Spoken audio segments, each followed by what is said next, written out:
jauh dari yang kita bayangkan. Hey, beruntung apa enggak? Excuse me, you know where is this place? You can come with us, tapi kamu harus lanjut lagi pakai kapal. Can I join you? Oke? Okay, thank you. Setiap orang butuh perjalanan ke tempat-tempat di luar zona nyaman. I met good people along the way. Their kindness really moved me.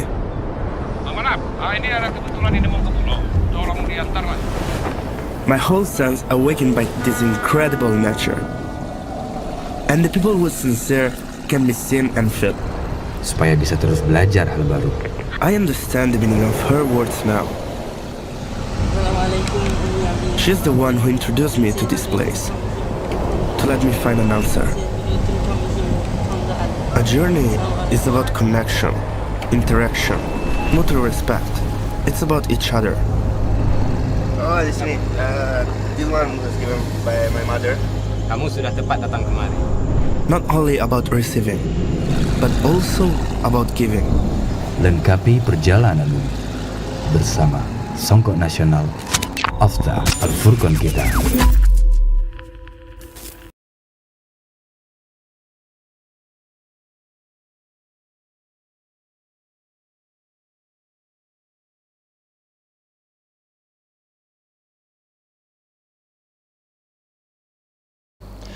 Bismillah, Assalamualaikum warahmatullahi wabarakatuh. Alhamdulillah hamdan katsiran thayyiban mubarakan fi kama yuhibbu rabbuna wa yarda. Wassalatu wassalamu ala nabiyyina Muhammad wa ala alihi wa ashabihi wa man tabi'ahum bi ihsan ila yaumiddin, amma ba'd. Masyaallah muslimin, pemirsa Al-Furqan TV dan pendengar radio Suara Al-Furqan dimanapun Anda berada, senang sekali rasanya Al-Furqan TV kembali menjumpai Anda dan menyapa Anda dalam program kami Konsultasi Syar'i Al-Furqan TV. Ya, mana insya Allah pada hari ini, hari Selasa tanggal 20 Rabiul Akhir 1400, tanggal 22 Oktober 2024, Ana Bobi Abu Halid seperti biasanya membersamai gurunda kita Al-Ustadz Ahmad Sabik LC Hafidhallahu Ta'ala. Tidak lupa salawat serta salam selalu teriring kepada baginda kita Nabi Muhammad Sallallahu Alaihi Wasallam, kepada para sahabat-sahabatnya, kepada para istri-istrinya, dan kepada umatnya hingga akhir zaman kelak. Alhamdulillah telah hadir bersama kita guru kita Ustadz Ahmad Sabik LC Hafidhallahu Ta'ala. Kita akan sapa dulu beliau pada malam hari ini. Assalamualaikum warahmatullahi wabarakatuh, Ustadz. Assalamualaikum. Gimana kabar, Ustadz? Alhamdulillah Ustadz dalam keadaan sehat walafiat. Baik, bagi pemirsa Al-Furqan TV dan pendengar radio Suara Al-Furqan dimanapun Anda berada, Anda dapat berkesempatan untuk dapat menitipkan pertanyaan Anda via pesan WhatsApp di nomor 081259521312. Kami ulang di nomor 081259521312. Anda yang saat ini menyaksikan melalui live streaming kami di Facebook maupun di YouTube, silakan juga untuk dapat bertanya melalui kolom komentar. Insya Allah pertanyaan tersebut juga akan kami sampaikan pada pertemuan kita pada malam hari ini. Dan bagi Anda yang menyaksikan melalui aplikasi di Android Anda, Al-Furqan TV, dan aplikasi-aplikasi yang lainnya, silakan untuk dapat menitipkan pertanyaan Anda via pesan WhatsApp di nomor 081259521312 atau yang tertera di layar kaca Anda. Baik, kita akan memulai untuk membacakan pertanyaan yang pertama yang masuk di redaksi kami Al-Furqan TV. Kita mulai saja. Baik, pertanyaan pertama dari hamba Allah di Gresik, Ustadz. Beliau bertanya, Ustadz izin bertanya, kan orang suka amalin terkhusus ayat di Al-Quran, Ustadz. Misal Al-Waqi'ah, Ar-Rahmah, habis subuh atau malam. Atau misal surat Yasin setiap habis maghrib.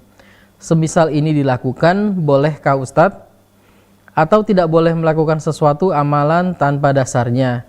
Kalau tidak boleh, apakah ada ayat bacaan khusus buat hari-hari Ustadz?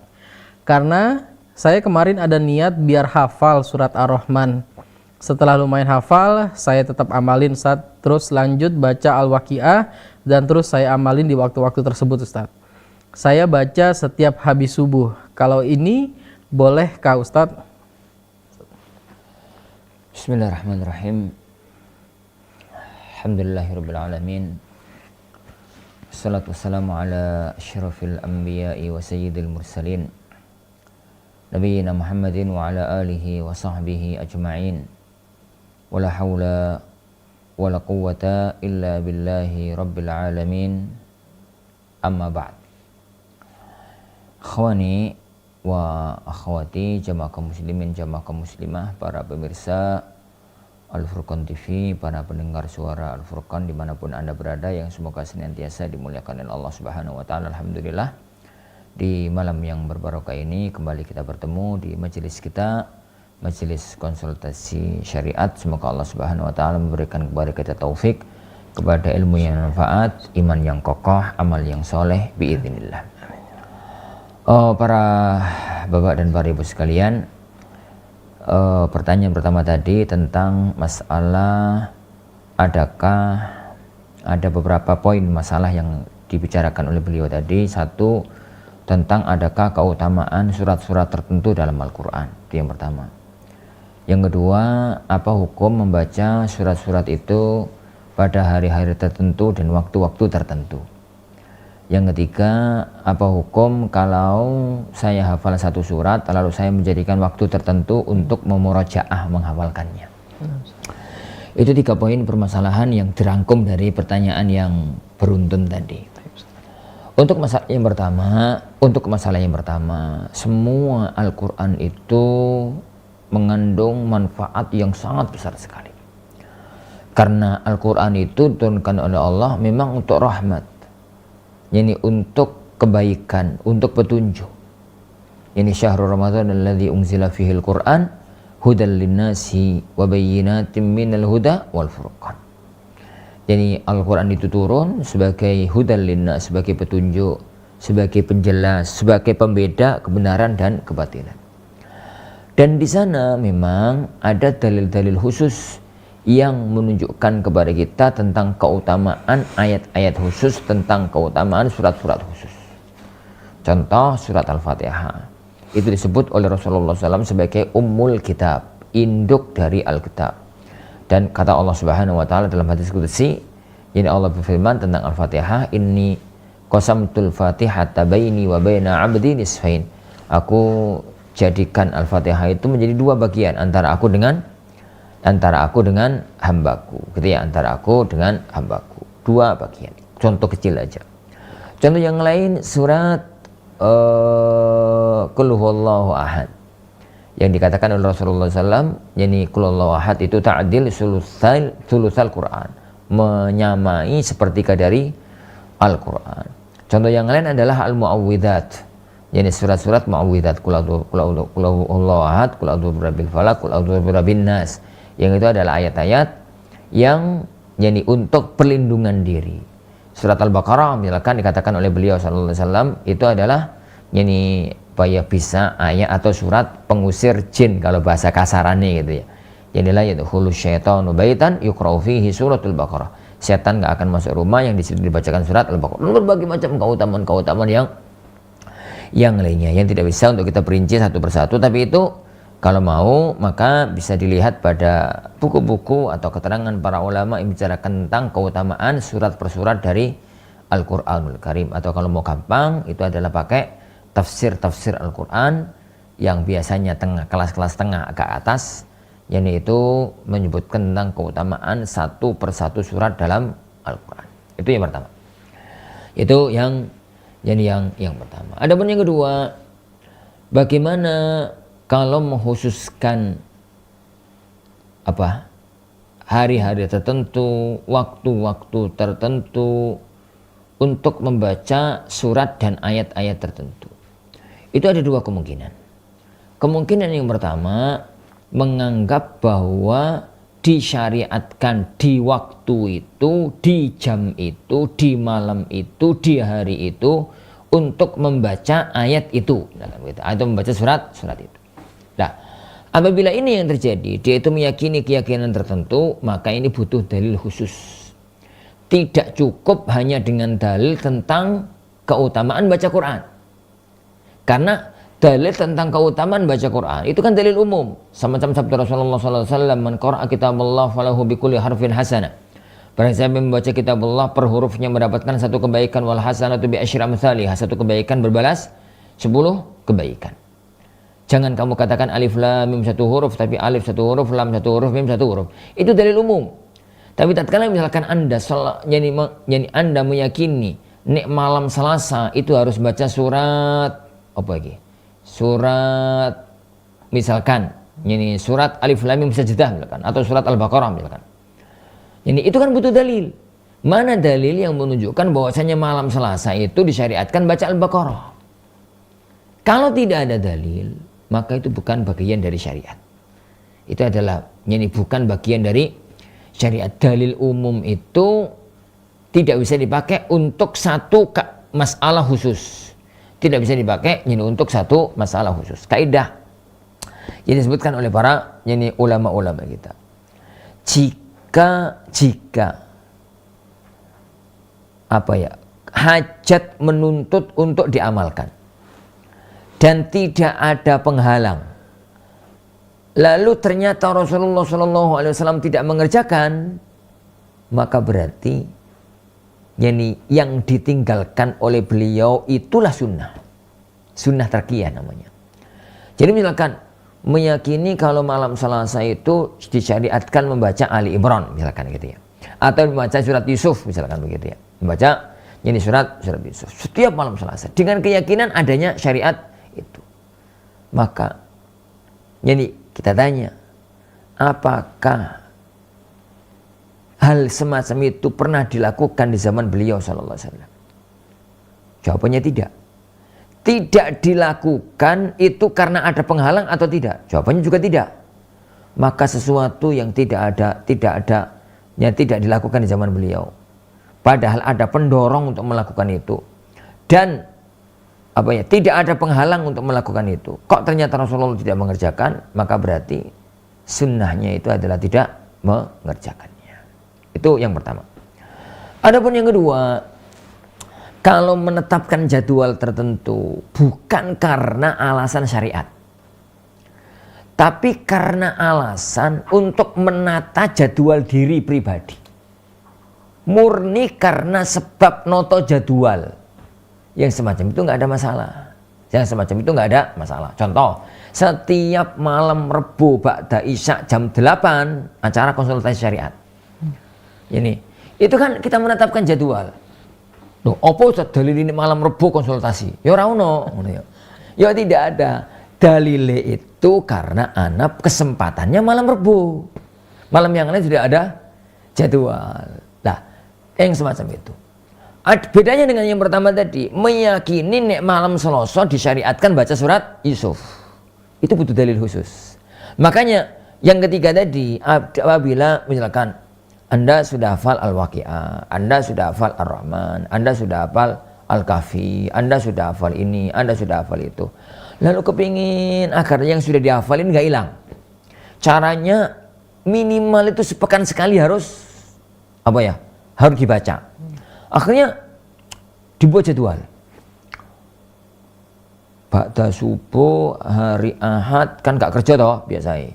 Itu harus murojaah Ar-Rahman.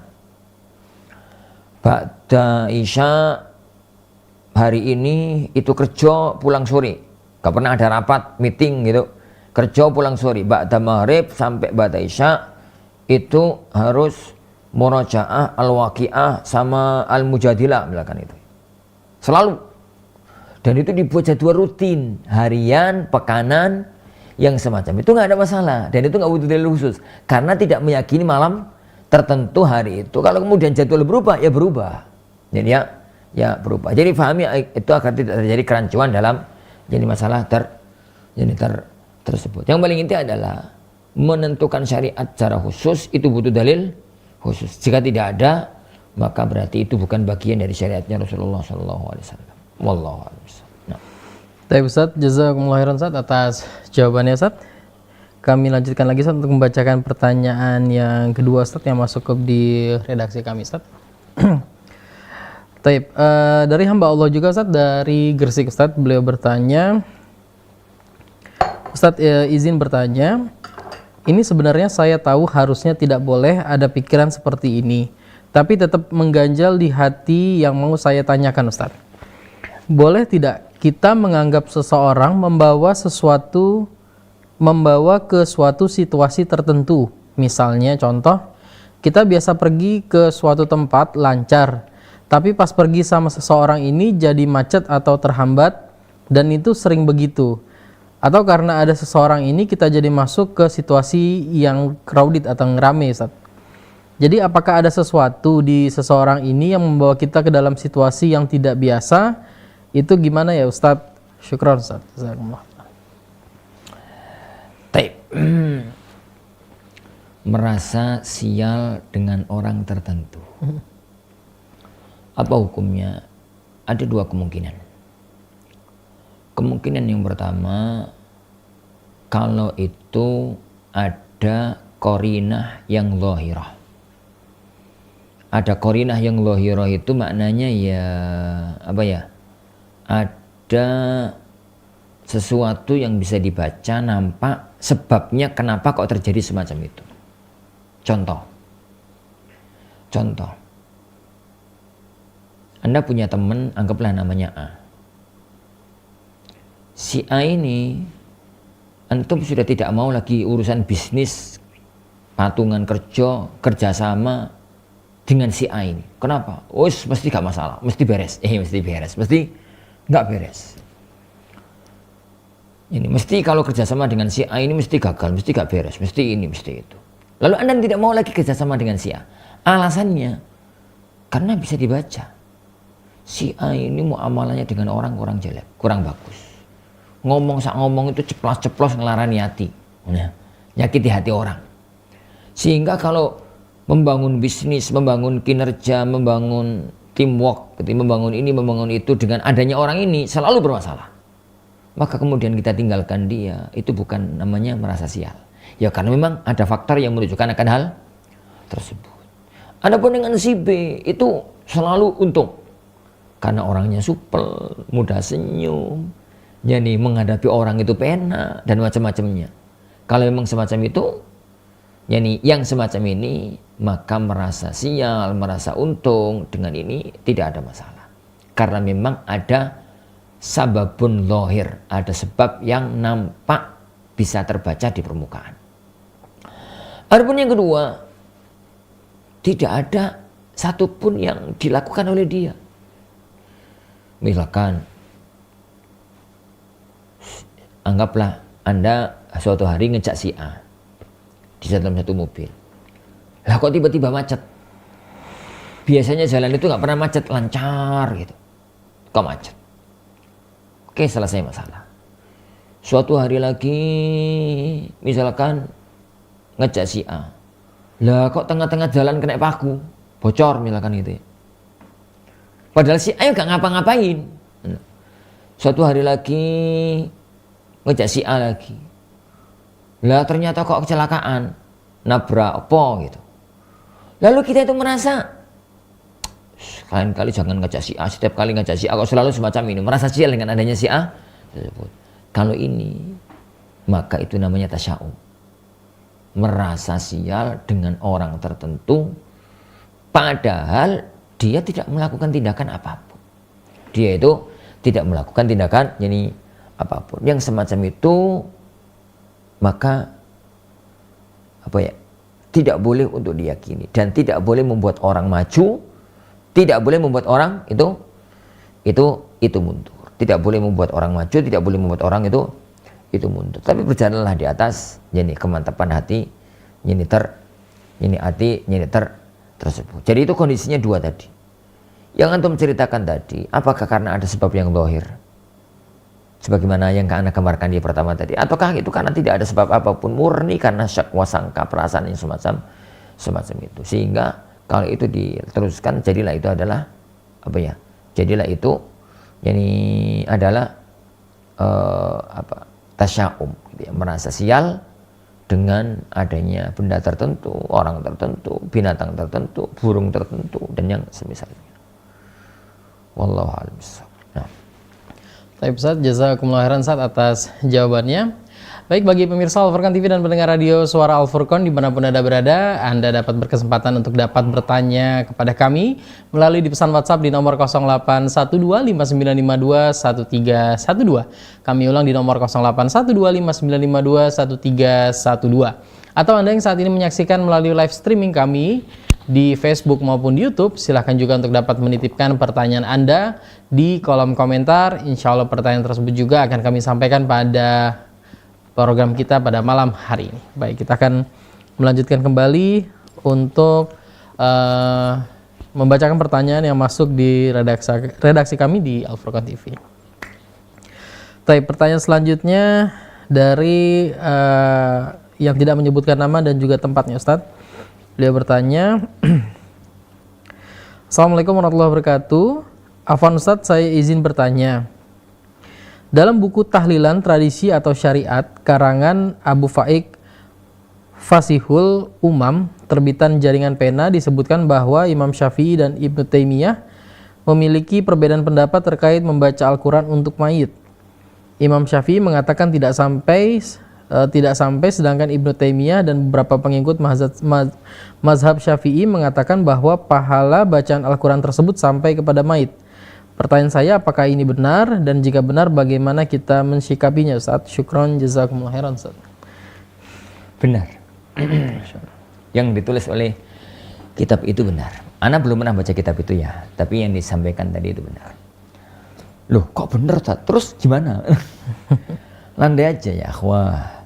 Dalam menghadapi dunia ilmiah itu kedepankan sikap adil. Jadi jangan sampai maksakan dalil untuk mengikuti arus ilmiah pendapat yang ada di sekitar kita. Jadi jadikan dalil itu patokan utama. Dalilnya kanan, melok kanan. Meskipun Anda di sekitar Anda itu kiri. Dalilnya ke arah kiri, itu gitu. Nyantai aja. Jadi dalam dunia ilmiah itu landai, keadilan, insaf dalam dunia ilmiah. Yang menjadikan kita itu insya Allah benar-benar menjadi ahlus sunnah sejati. Benar-benar menjadi pengikutnya Rasulullah Shallallahu Alaihi Wasallam.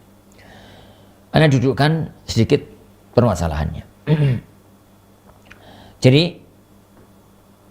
ada dua masalah yang sering dikait-kaitkan. Yang sering dikait-kaitkan. Padahal itu nggak terkait, nggak langsung terkait, gitu ya. Jadi dalam buku-buku yang disampaikan oleh beliau tadi, karena beliau tadi pertanyaannya nyebut nama dan nyebut apa tadi? Nyebut nama buku dan nyebut penulis, gitu ya. Anak tidak perlu mengingat buku tadi. Dalam buku-buku semacam itu selalu dijadikan sebagai satu kelaziman, satu konsekuensi nggak terpisah.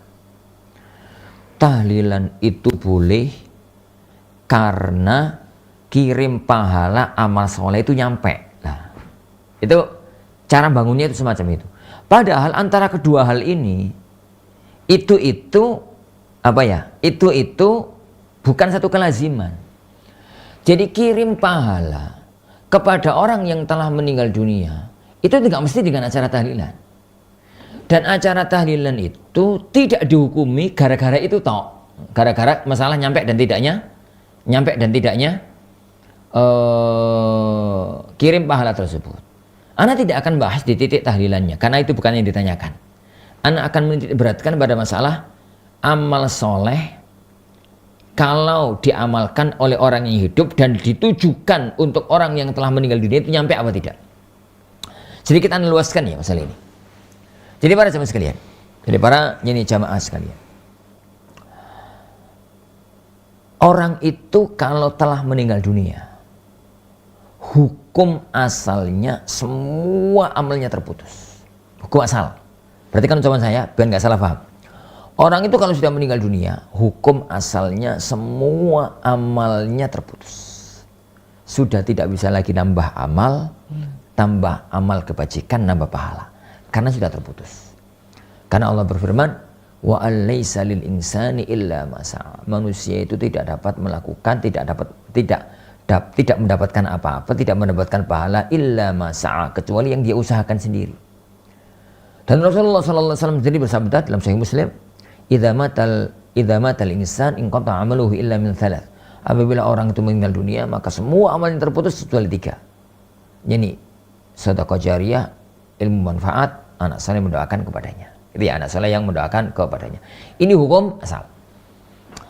Lah, tapi di sana ada amal-amal yang tetap bisa memberi manfaat kepada orang yang telah meninggal dunia. Di sana ada banyak amal yang tetap bisa memberi manfaat kepada orang yang telah meninggal dunia. Dan ini disepakati oleh para ulama.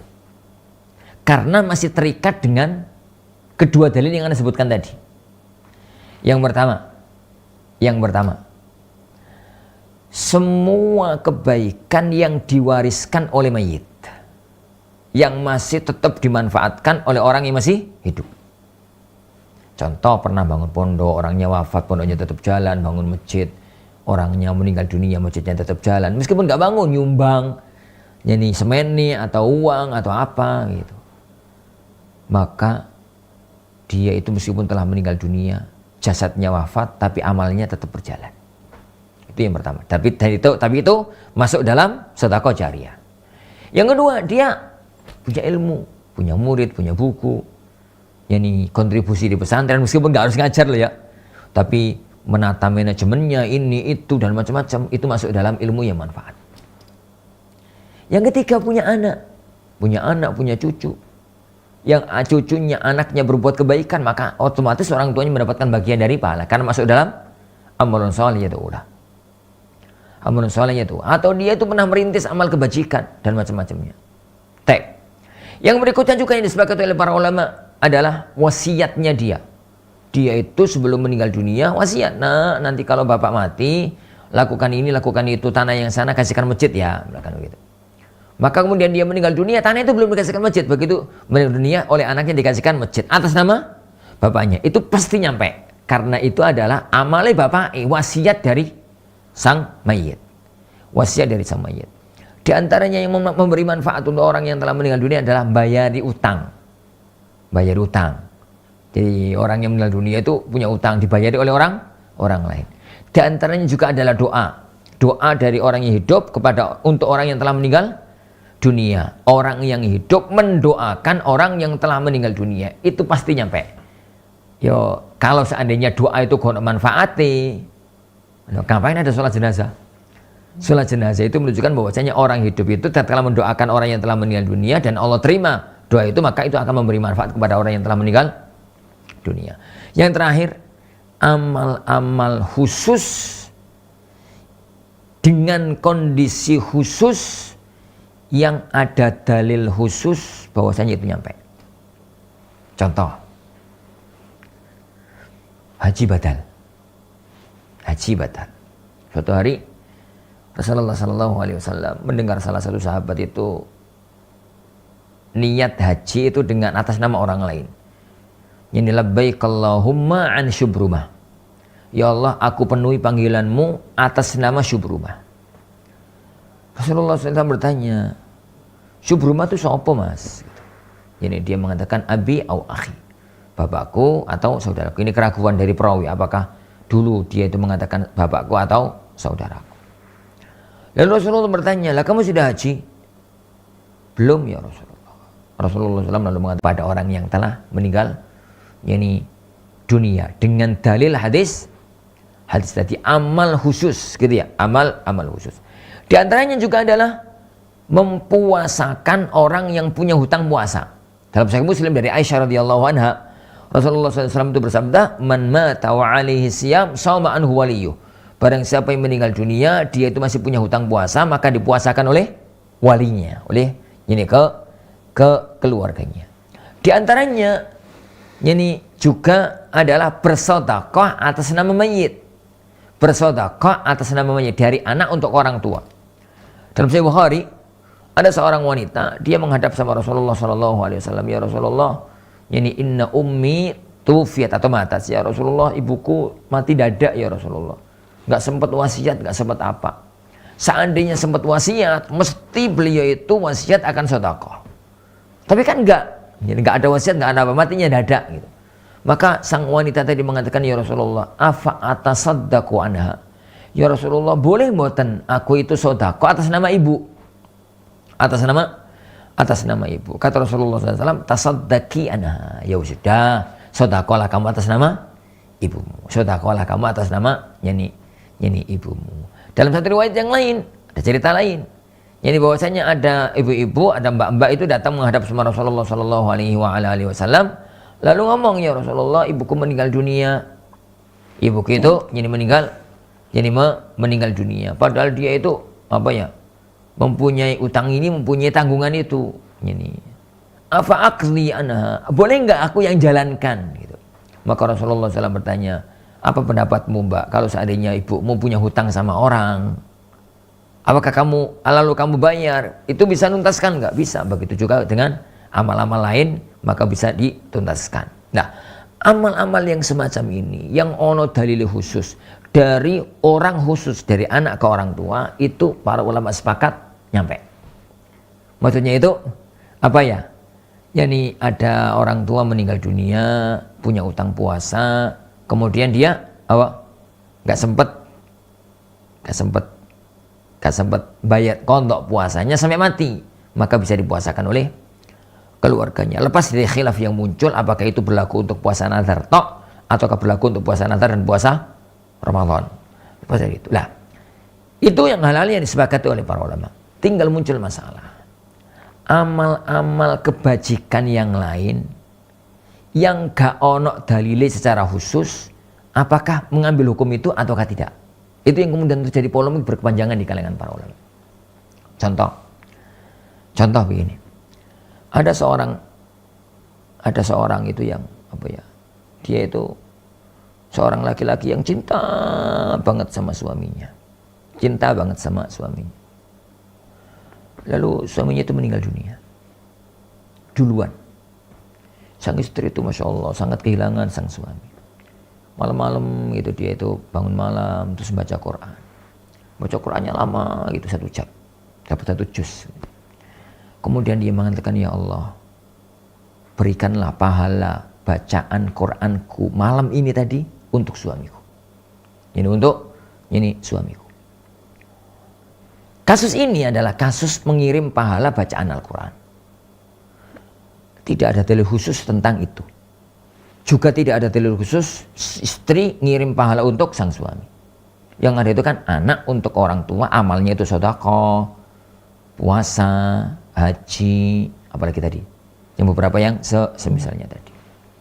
Anak buat contoh suami istri, agar gak diprotes nanti. Kalau misalkan ya anak kirim pahala untuk orang tua, sebenarnya anak nggak usah kirim pahala ke orang tua. Karena semua amalnya anak diniati tidak diniati untuk orang tuanya, secara otomatis orang tua mendapatkan bagian dari pahalanya. Santri tidak perlu kirim pahala untuk gurunya. Kenapa? Semua kebaikan yang itu adalah hasil dari didikan gurunya. Diniati tidak diniati, guru akan mendapatkan bagian dari pahalanya. Makanya Anda contohkan dengan suami istri. Lah, di titik ini yang kemudian terjadi khilaf antara para ulama. Di titik ini yang kemudian terjadi perselisihan di antara para ulama. Sebagian ulama mengatakan kasus tadi yang Anda ceritakan dari suami istri tadi itu nyampe. Jadi siapa tadi yang mati? Suami ya. Jadi tatkala istrinya mengatakan begitu, ya Allah, sampaikanlah pahala dari bacaan Quranku malam ini tadi untuk suamiku. Dalam pandangan sebagian para ulama, jadi sang suami mendapatkan tambahan pahala karena perbuatan yang mantan istrinya yang telah ditinggal, ini meninggal dunia. Dan itu mazhab jumhur. Itu mazhab jumhur. Mazhabnya Ahnaf, Malikiyah dan Hanabilah. Dan di antara mereka yang mengatakan itu adalah Imam Ibnu Taimiyah rahimahullahu taala.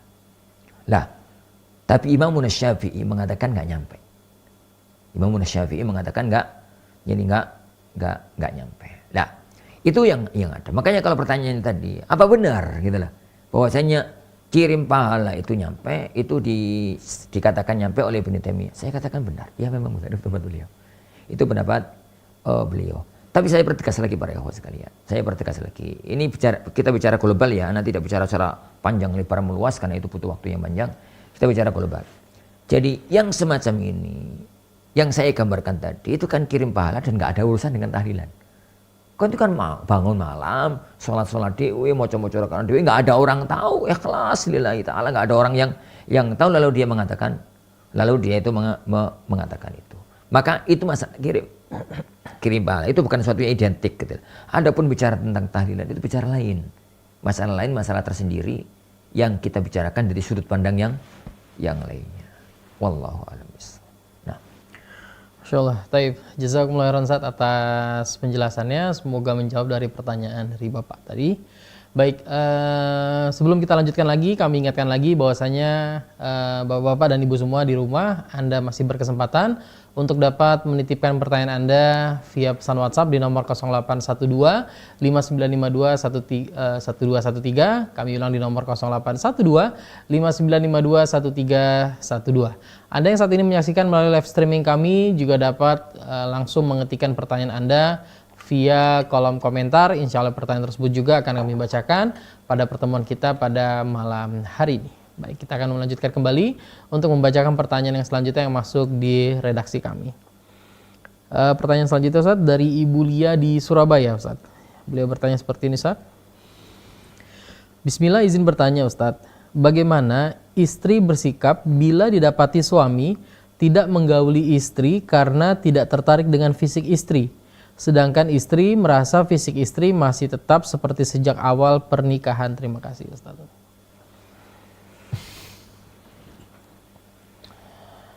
Pertama akhi, nasihat ana untuk semuanya ya. Bangun rumah tangga di atas dasar ibadah kepada Allah Subhanahu wa taala. Niat ini kalau dibangun dari awal itu akan langgeng, insya Allah, rumah tangga itu. Karena niatnya adalah untuk ibadah kepada Allah Subhanahu wa taala.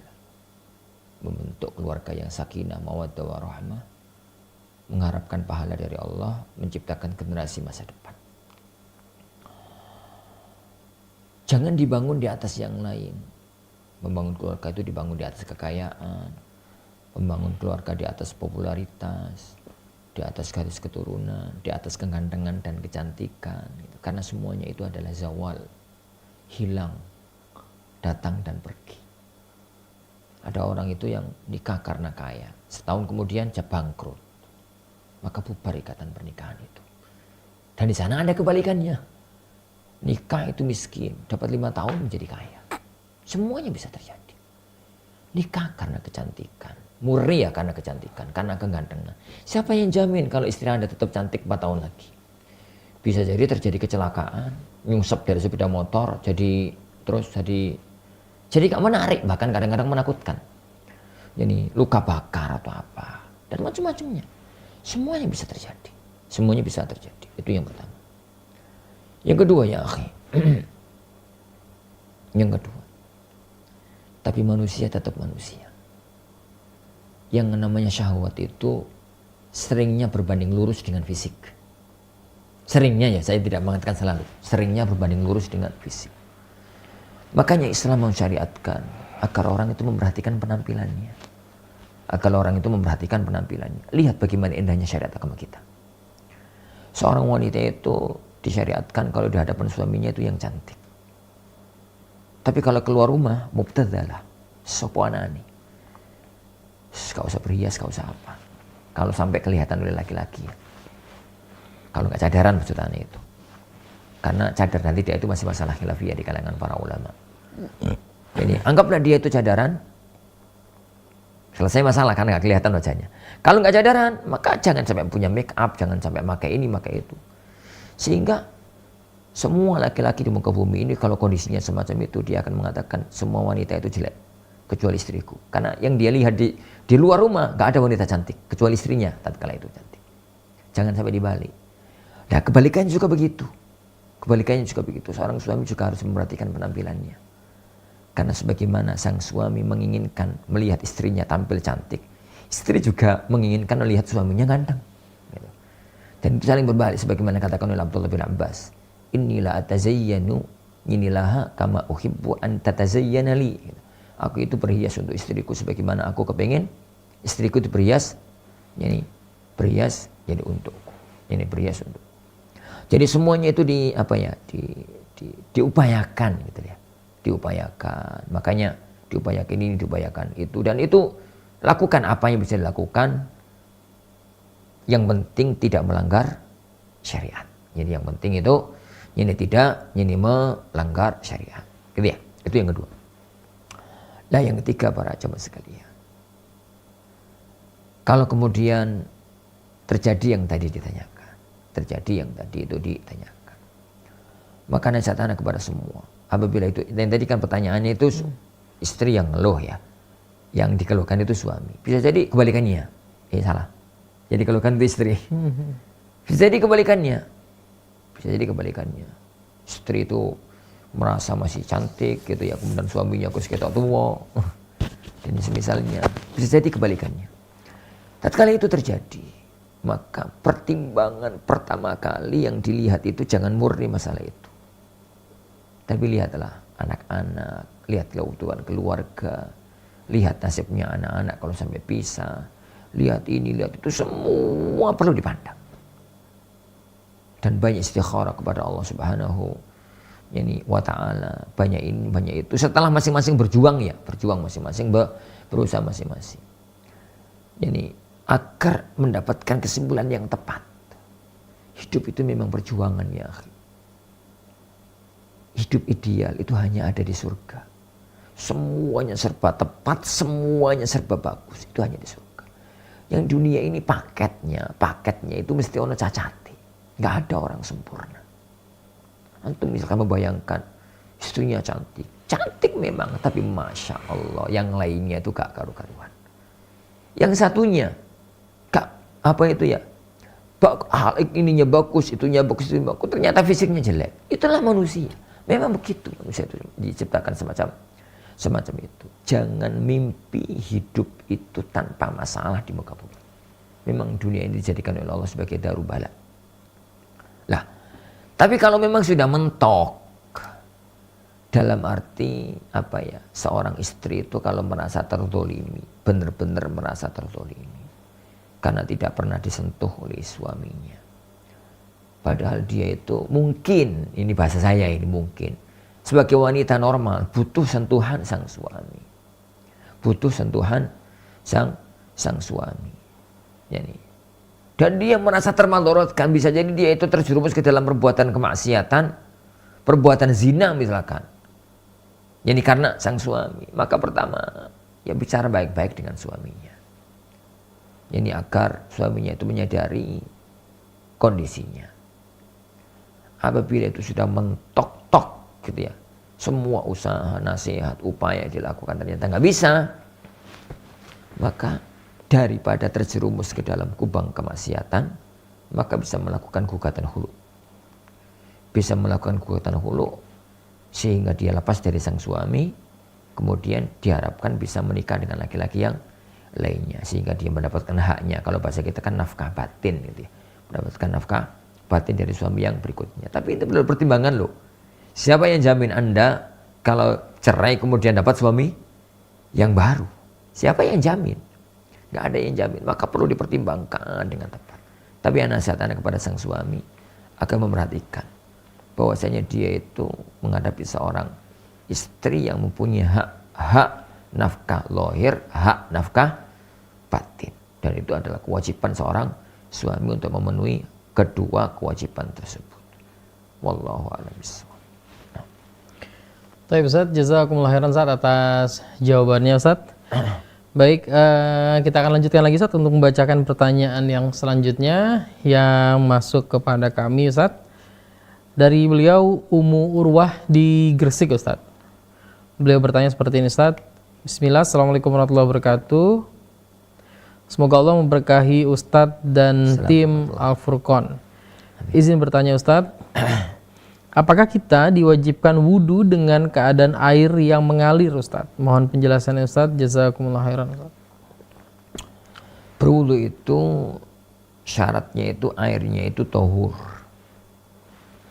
Air itu suci, mensucikan. Jadi airnya itu suci, mensucikan. Boleh air yang diem, boleh air yang mengalir. Air yang diem itu apa? Air yang diem ya air yang di bak kamar mandi itu namanya air yang diem. Kalau yang nggak mengalir. Kalau air yang mengalir itu ya di sungai atau di keran. Nah, kalau kita pakai langsung terbuang semuanya. Nah, Tidak ada kewajiban air itu mengalir, tidak ada kewajiban yani air itu diem. Yang penting air itu tohur, suci, mensucikan. Dia sendiri gak najis dan bisa dipakai untuk bercuci. Karena pertanyaannya tadi adalah apakah diwajibkan air mengalir? Jawabannya tidak. Rasulullah SAW bahkan seringnya itu malah wudhu dengan air yang tidak mengalir. Karena di zaman beliau SAW itu belum ada tandon, belum ada kran. Jadi yang ada itu adalah menyiapkan air dalam timba, dalam kirba, gitu, dalam teko, dalam timba. Lalu di pagi hari digunakan untuk berwudu. Jadi kalau waktunya sholat digunakan untuk berwudu, digunakan untuk mandi, dan itu bukan air yang mengalir. Wallahu a'lam. Tapi Ustaz, jazakumullah khairan Ustaz atas jawabannya Ustaz. Kami lanjutkan kembali Ustaz untuk membacakan pertanyaan selanjutnya yang masuk di redaksi kami Ustaz. Assalamualaikum warahmatullahi wabarakatuh Ustaz. Semoga Allah memberi Ustaz umur yang panjang dan memberi Ustaz kesehatan selalu. Amin. Amin. Afwan Ustaz, saya izin bertanya, apabila wanita selesai dari masa haidnya pada jam 7 pagi, apakah ia harus menunaikan sholat subuh Ustaz? Dan apabila ia selesai di malam hari, apakah ia juga harus menunaikan semua sholat pada hari itu Ustaz? Mohon penjelasannya Ustaz. Jazakumullah khairan Ustaz. Baik. Jika ada seorang wanita yang suci dari haid, maka kewajiban dia adalah melakukan sholat yang masih bisa dilakukan di waktu itu. Melakukan sholat yang masih bisa dilakukan di waktu dia suci tersebut. Makanya kalau dia itu suci di jam 7, pertanyaannya jam 7 ya? Nah, jam 7 pagi. Maka dia tidak punya kewajiban untuk sholat subuhnya. Kenapa? Karena sudah keluar waktu sholat subuh.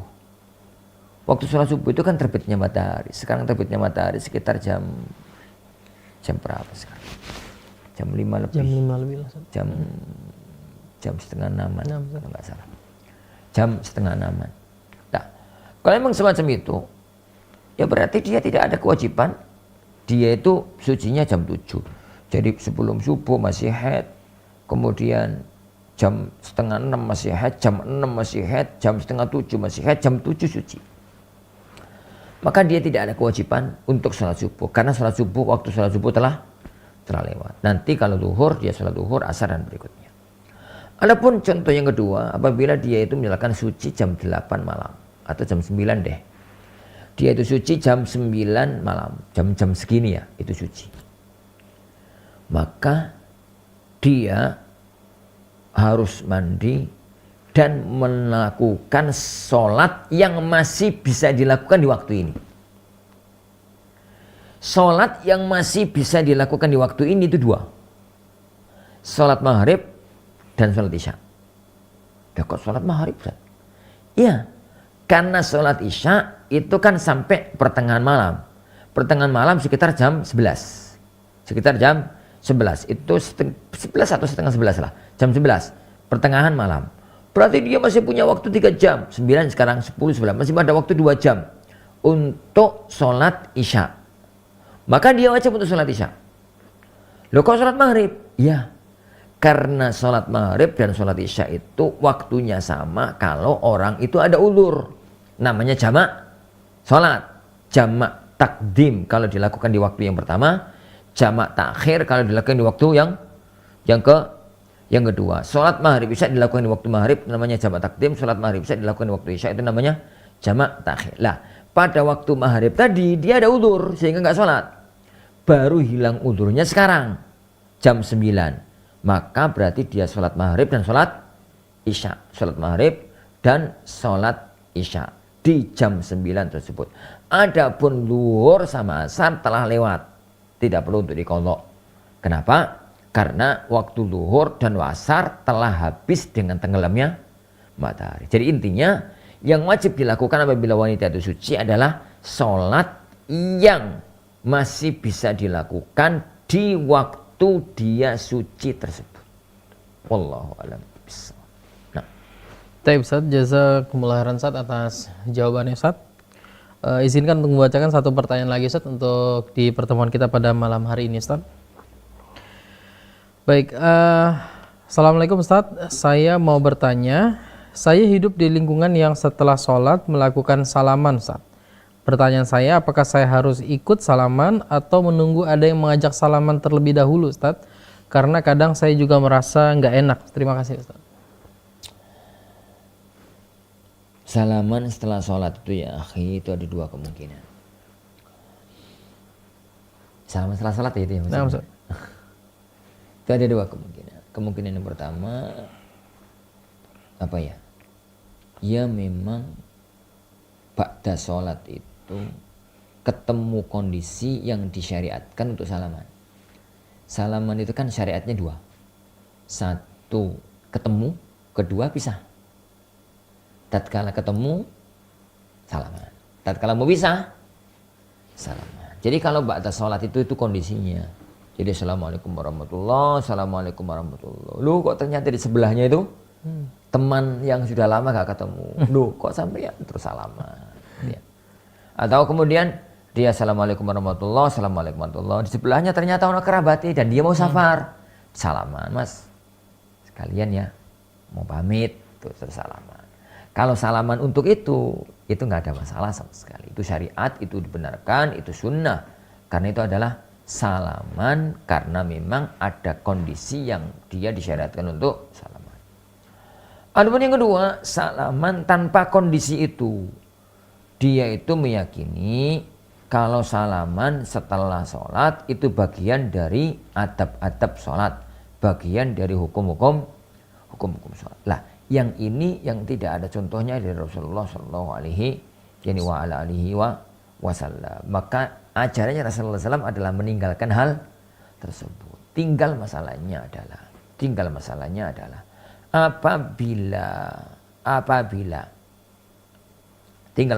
adalah apabila kita itu di tengah-tengah kampung yang semacam itu.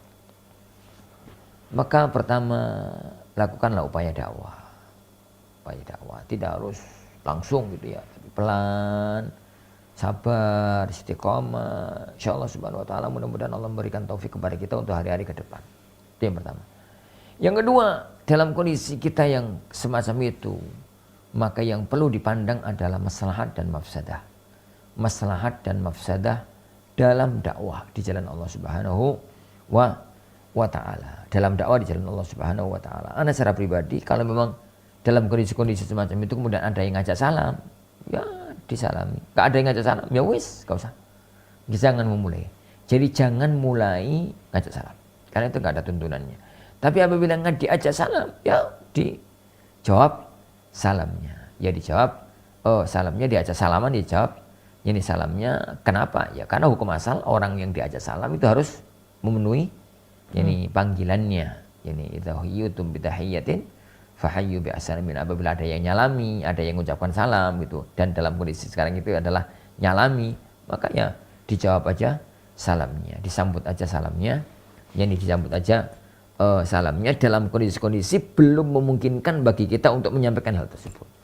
Tapi bila sudah ada kondisi yang memungkinkan bagi kita untuk menyampaikan itu, maka sampaikan apa adanya. Hukumnya ini, hukumnya itu, kondisinya ini, kondisinya itu. Sehingga dalam kondisi yang semacam itu, maka kemudian kita bisa mengajarkan kepada mereka sunnah-sunnahnya Rasulullah sallallahu alaihi wasallam. Wallahu a'lam bishawab. Taib, jazakumullah khairan Ustaz atas jawabannya. Pertanyaan tersebut juga merupakan sekaligus pertanyaan terakhir yang kami bacakan pada pertemuan kita pada malam hari ini. Kami ucapkan terima kasih jazakumullah khairan terkhusus kepada Ustaz Sunnah Ahmad Sabiq Al-Si hafidhallahu taala atas segala nasihatnya dan juga atas jawaban dari pertanyaan-pertanyaan yang masuk pada malam hari ini, dan juga bagi pemirsa Al-Furqan TV dan pendengar radio suara Al-Furqan dimanapun Anda berada. Terima kasih atas perhatiannya, dan jangan lupa untuk membagikan konten yang baik ini kepada sanak saudara Anda agar kebermanfaatan dari program ini bisa diterima oleh orang banyak. Baik, demikian program konsultasi syari Al-Furqan TV pada malam hari ini. Kami segenap kru Al-Furqan TV yang bertugas mohon izin undur diri. Kami tutup dengan doa kafaratul majelis. Subhanakallahumma bihamdika asyhadu alla ilaha illa anta astaghfiruka wa atubu ilaik. Assalamualaikum warahmatullahi wabarakatuh. Al Furqan TV, saluran pendidikan